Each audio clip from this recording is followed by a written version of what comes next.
Good morning. As the world slowly stirs awake, few realize that beneath our feet, the planet is always in motion, sometimes with devastating consequences. On July 30th, 2025, the Earth reminded us of its power with a massive magnitude 8.8 earthquake beneath the Pacific, off Russia's Kamchatka Peninsula. The ground ruptured with a force rarely seen, sending shockwaves through the region and far beyond. The quake struck at a shallow depth, shaking buildings in Petropavlovsk-Kamchatsky and sending residents fleeing into the streets in panic. Windows shattered, alarms blared, and the city was gripped by fear as the earth roared beneath them. This region, the Ring of Fire, is notorious for such violent events. Stretching around the Pacific, it's a zone of restless volcanoes and frequent earthquakes, where tectonic plates collide and unleash their fury. A shallow, powerful quake near the ocean is the perfect recipe for a tsunami. The sea itself seemed to pause, then surge, as energy transferred from the earth to the water. Within minutes, seismic sensors worldwide picked up the shockwaves. Scientists watched in real time as data poured in, confirming the scale of the disaster and triggering urgent warnings. Sirens wailed as tsunami waves up to 5 meters crashed into Severokurilsk, flooding the port and a fish plant. Streets became rivers, and the community braced for the worst as water swept through homes and businesses. Thanks to effective alerts and strong building codes, casualties were minimal. Years of preparation, drills, and investment in resilient infrastructure paid off, saving countless lives. But the tsunami was now racing across the Pacific, threatening millions in its path. From Japan to Hawaii, coastal communities braced for impact, watching anxiously as updates rolled in. Scientists and emergency agencies across the globe scrambled to track the wave and warn those in its path. International cooperation became vital as every second counted in the race to save lives. The wake-up call from Kamchatka had become a global emergency, reminding us all of the unpredictable power of nature and the importance of being prepared for whatever comes next. How did scientists know a tsunami was coming, and how could they possibly warn people so far away across entire oceans before disaster struck? The answer lies in a remarkable blend of technology, global teamwork, and rapid communication. When an earthquake occurs, every second counts. It all starts with a global network of seismometers, thousands of sensitive instruments scattered around the world, constantly listening for the faintest tremors in the Earth's crust. These devices instantly detect earthquakes, pinpointing their exact location, depth, and strength within seconds. Scientists analyze this data to determine if the quake is powerful and shallow enough to trigger a tsunami. The information is sent to tsunami warning centers, like the renowned Pacific Tsunami Warning Center in Hawaii, where experts work around the clock. When the Kamchatka earthquake struck, its immense size and shallow depth immediately raised red flags among scientists, signaling a high risk for a major tsunami event. But earthquake models alone can't confirm a tsunami. That's where the Dart buoy system comes in, an array of deep ocean sensors designed to detect the slightest changes in water pressure. These buoys, anchored thousands of meters below the surface, measure subtle shifts in deep ocean water pressure, which can indicate a tsunami wave passing overhead. Near the epicenter, a Dart buoy detected a 3-foot surge, an unmistakable sign that a powerful tsunami was on its way. This was the second largest reading ever recorded, surpassed only by the devastating 2011 Japan tsunami, underscoring the seriousness of the threat. With this confirmation, warning centers issued urgent targeted alerts, specifying which regions were most at risk and how much time they had to prepare.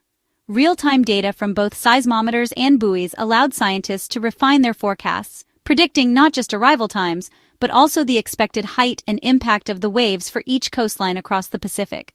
Within just 2 hours, detailed alerts reached every country at risk, from Japan to the United States, giving millions of people a critical head start. It's a race against time, with scientists and emergency officials working together to stay one step ahead of the wave, using every tool at their disposal. Thanks to the system's speed and accuracy, millions had precious minutes to evacuate, move to higher ground, and protect their loved ones. This is international cooperation at its best, a global network of scientists, technology, and communication working together to save lives when every second matters. When we hear tsunami, many recall Japan's 2011 disaster. Both the 2011 Tohoku quake and the Kamchatka event were megathrusts in the Ring of Fire. But the Japanese quake was even more powerful, a magnitude 9.1. That small difference meant 2 to 3 times more energy, and a much larger seafloor shift, up to 50 meters. The 2011 tsunami reached 40 meters high, devastating entire towns. Kamchatka's quake, while huge, moved the seafloor less dramatically, so its waves were smaller on distant shores. Geography and fault movement matter. Not all big quakes create equally big tsunamis. The dart buoys reveal what's really happening, beyond what earthquake data alone can show. Every tsunami is unique, and so is its threat. The Kamchatka tsunami sped across the Pacific at jetliner speeds, triggering alerts in dozens of countries. Japan, still haunted by 2011, evacuated tens of thousands. Waves reached over 4 feet, causing 1 death and several injuries. The Fukushima nuclear plant was evacuated, but this time all facilities remained safe. French Polynesia braced for waves up to 8 feet, and South American nations closed beaches and evacuated coastal areas. Chile saw surges over 8 feet, but major damage was avoided. Even Canada recorded small waves. This event touched every corner of the Pacific, showing how interconnected we are. An earthquake in remote Russia became a threat to communities across 3 continents in hours. The coordinated global response was a testament to international preparedness.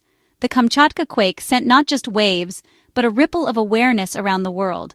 Our shared ocean means shared risks and shared responsibility. For Hawaii, a tsunami warning is as serious as it gets. The islands are no strangers to the threat of massive waves, and every siren is a stark reminder of past tragedies that have shaped the state's collective memory. With a tragic history of deadly tsunamis, the state's emergency plans went into action. Sirens blared, phones buzzed, and coastal evacuations began. Residents, well-drilled in what to do, grabbed their emergency kits and headed for higher ground, following routes mapped out in countless community meetings. Forecasts warned of waves up to 2 meters, roads jammed as people rushed to higher ground. The sense of urgency was palpable, as families and tourists alike joined the exodus inland, hoping to stay out of harm's way. Hilo, especially vulnerable due to its geography and history, braced for impact. The city's residents remembered the devastation of previous tsunamis, and the community came together, supporting one another as they waited for news. The waves arrived up to 1.7 meters in Hilo, matching forecasts and proving the model's accuracy. Water surged into the harbor, rising quickly and threatening to spill over into the city's streets. The ocean receded, then surged back, flooding harbors and tossing boats. But there were no deaths or serious injuries. The damage was real, but the loss of life was avoided thanks to swift action and clear communication. This was not a false alarm, but a near miss. Relief mixed with gratitude as people realized how close disaster had come and how well the system had worked. The system worked. A dangerous tsunami was forecast, warnings were issued, and people acted. Emergency teams coordinated seamlessly, and the public responded with discipline and trust. As one seismologist put it, we should count it as a win. The science, the planning, and the community's readiness all came together in a moment that could have ended very differently. Empty beaches meant the warning was successful, not unnecessary. The absence of tragedy was a testament to the power of preparation and the importance of heeding expert advice. Hawaii's response showed the value of preparation and trust in science.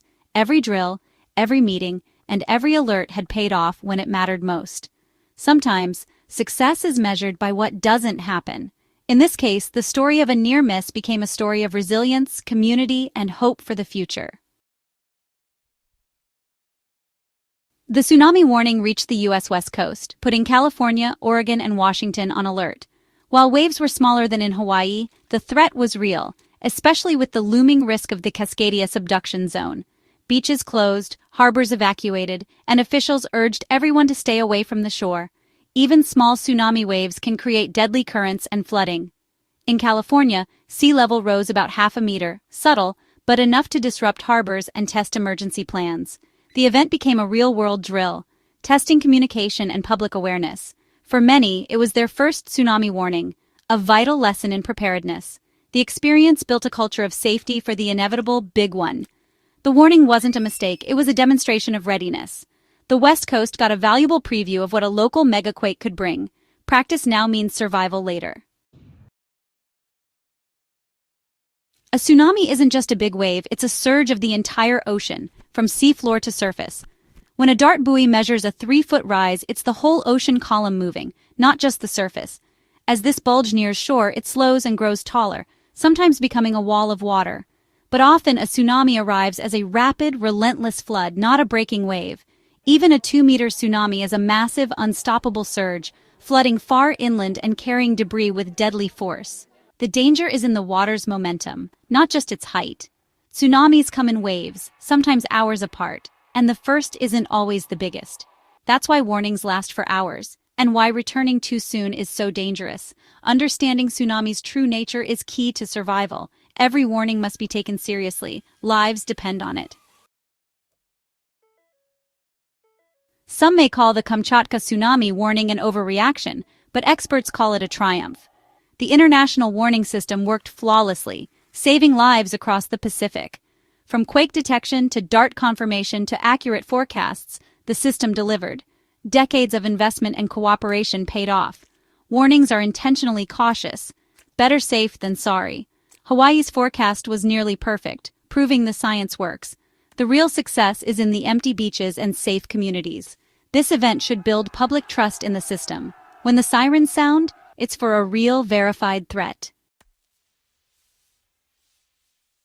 The Kamchatka tsunami leaves us with a vital lesson. Take every warning seriously. Complacency is dangerous. Just because the last event spared you doesn't mean the next one will. The only reason this wasn't a tragedy was because people listened and acted. For the U.S. West Coast, the next big quake could come with little warning. Minutes, not hours. The earthquake itself may be the only alert. We must invest in better warning systems and personal preparedness. Know your evacuation route, have a plan, and stay informed. This was a story of science, cooperation, and success, but also a warning. The Earth's power is real, and our readiness is our best defense. When the next siren sounds, be ready. Your life may depend on it.